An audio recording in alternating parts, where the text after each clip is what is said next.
namoonni akka tasaa karaa jaalalaa miidhamtanii jechuudha. Onneen keessan cabe abdii kutattanii teessan abdii horadha.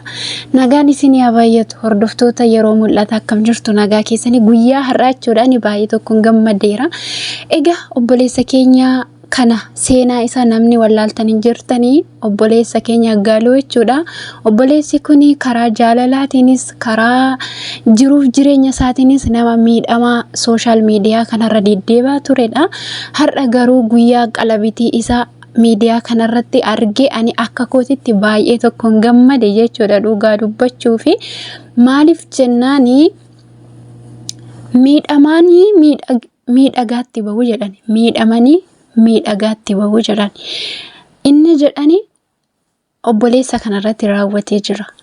Egaa akkuma beektanii waggaa 2 kana jechuudha haga guyyaa har'aatti namni kun karaa miidiyaa jaalala isaa miidhamee bo'aa kan ture jechuudha. OBM irratti seenaan isaa achi ka'ee yeroo hundumaa jechuudha jaalallee isa duraa sana haga heerumtee deessittillee jechuudha ishee himachuu yookaan immoo waa ishee dubbachuu guyyaa tokko hin dhiifne jechuudha namni kun.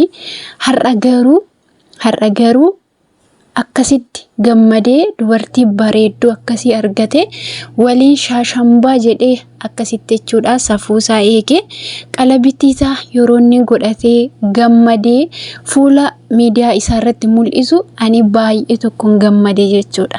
Akkasuma immoo jireenya nama kanaarraa waa guddaan baradhe jechuudha. Maaliif jennaani miidiyaa kanatu hin beeku malee dhaloonni baay'een keessi isaa miidhamaa jiradha. Keessi isaa gubataa jira dhaloonni baay'een jechuudha. Kanaaf yeroo baay'ee namoota onlaayinii kanarraa caala namoota onlaayinii kanaan alaas ta'e onnee qulqulluu kan qabanitu miidhamu yeroo hunda namoota dhugaadhaan nama jaallatanii fi dhaloota garaa laafanitu miidhama jechuudha. Gaafa miidhamanii miidhamni isaanii suni garuu umarratti miidhagina ta'aafi yeroo baay'ee namni waanuma facaasu hammatadha macaafni qulqulluu. Haa ta'u iyyuu malee qorumsis nama kamitti baay'ata beektu nama gaarii nama gaarummaa qabu wanta qajeelummaaf jiruuf jireenya isaa garaa qulqulluutiin hojjetutti qorumsi hin baay'ata jechuudha. Maaliif miidhaginni warra jallootas akkuma fixeensaati bulee okatas garuu kan warra qajeelotaa jechuudha hin tura hin bula malee hin qoramu hin gidiramu malee uma isaaniitu bareeda jechuudha. Kanaaf yeroo darbe jechuudha mucaan kun gara Dubaayii deemuudhaaf karaa qabeenya isaallee jechuudha miidhamaa ture. Akkasittiin waan baay'ee abee miidiyaa kanarratti bu'aa ture. Haa ta'u iyyuu malee immoo jechuudha jiruuf jireenya dhala namaa keessa qorumsi hinuma jira. Maaliif jennaan miidhamaa karaa tokko qofaa miti waa'ee mucaa kanaa karaa hedduudha. Akkuma beektani amma garuu jechuudha miidhamina kana hunda mo'atee har'a nama gammachuu ta'eera. Mee jireenya nama kanarraa maal barattu? Namoonni tokko mudannoo jaalalaatiin kan lubbuu isaanii dhabanii jiru. Sinii galee mitiire ati ishee durbaas taatu inni dhiiraas jechuudha miidhamteetta. Garuu biyya lafaa kanarra Waaqayyoo jireenya ala namaa fi hojii ala namaa guyyaa tokkotti xumuree lafan kaa'u. Yoo har'a miidhamte booru waan caalutti baata wanta ta'eef jechuudha. Namoonni tokko dubartiis jaallatanii lamuu jireenya haaraa arga jedhanii kan yaanne kan lubbuu isaaniitti muranii hedduu jiru. Dubartoonni tokko immoo gaafa dhiirri tokko dhiisee nama biraa fuudhu akkam osoo na jaallatu naganee waadaa koo cabsee narratti fuudhe jechuudhaan qoricha garaagaraa liqimsuudhaan of ajjeesuudhaan lubbuu isaanii kan biyya lafaa kanarraa balleessanitu jiru. Kuni gowwummaadha.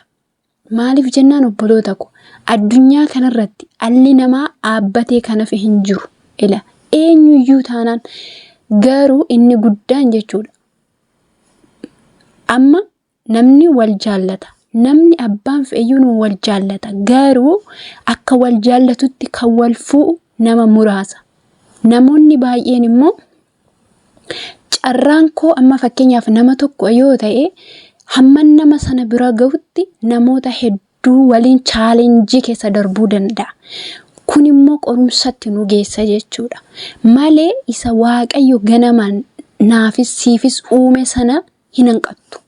Garuu hammachi geessutti sitti fakkaate kun nama kooti, kun naaf ta'a, kun naaf taati jechuurraa kan ka'e sammuu keenya amansiisne dogoggora hedduu keessa geenyetti iddoo nama Waaqayyo nuuf uume sana bira geenya.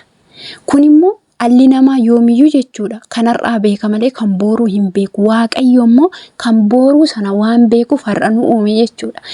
Kanaaf dhaloonni karaa jaalalaa miidhamtanii dubartiis taatu dhiiras karaa jaalalaas gaa'ela keessattis miidhamtanii bakka kan koo kanuma kana booda abdiin hin jiru kana booda nama garaa kun arga ottanii lubbuu keessanitti murteessinaas abdiis hin kutina. Maaliif jennaan isa har'aarraa barachaa isa booruutti jabaachaa akkasittiin jireenya haaraa argachaa adeemta malee har'a lubbuu kee of balleessite jennaan bakka asumatti hafe jechuudha karoorri kee. Kanaaf obboloota ko jabaadhaatu chaalenjiin kamiyyuu jireenya keessan keessatti haa ufu.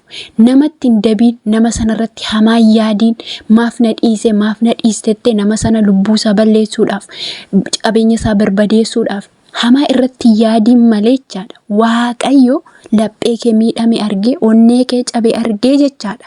Nama siif ta'u, iddoo siif ta'u, jireenya siif ta'u siif hin dhabu. Ati isa kaleessarraa barachaa, isa har'aatti immoo jabaachaa gaafa deemtu booruun kee hin bareeda jechuudha. Kanaaf laayivii nama tokko irraa akkati barattu si godha. Laayivii nama tokko irraa immoo akkati abdii kutattu si godha jechuudha. Garuu immoo jireenya kee cabe kan fayyifachuu danda'u suma mataa keeti. Amma mucaa kana miidiyaa irratti namni hedduu waa baay'ee je'ee jira. Garuu namni sammuu qabu immoo jechuudha dubartii ogeettiin ishee akka kanaacha miidhama nama sanaa yookaan immoo isa dur sana jaallate abe sana namni kun boorus akkasuma na gu'aa jettee hin shakkitu. Dubartiin ammatti heerumte kun maaliif jennaan ishee duraatu ganee heerume malee mucaa kanatu ganee hanbiraa fuudhe miti. Sini galee miti.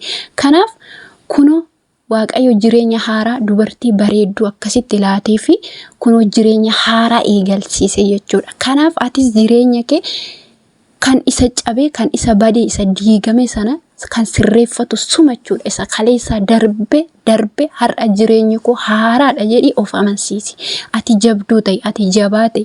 Jireenya koo isa darberra isa boruutti sirreeffadhee of jijjiiree naman ta'a. Waaqayyos na gargaaratte, Waaqayyoon amanatte jireenya keetti jabaatte jirnaan kunoo jireenya haaraa inuma argatta. Garuu immoo kaleessa miidhameera, ammas miidhamattan galaayi, ammas nama intaanin argadhaatte shekkii sammuu kee keessa baasii gate. Maaliif jennaan gaafati Waaqayyoof taatu Waaqayyo nama sii ta'uuf lafa sii ta'u mana siif ta'uu dhabu.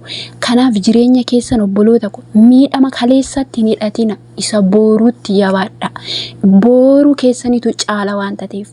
Kanaaf karaa dubartiis inni miidhamte, karaa dhiiraas inni miidhamte jireenya kanarraa galuu nama kanarraa baradhaa. Akkasuma jireenya keessan isa darbetti barumsa fudhadhaa malee dadhabina kaleessaaf kufaatii kaleessaa yaaddanii sammuu keessan of hin dhiphisiinaa jechuudha.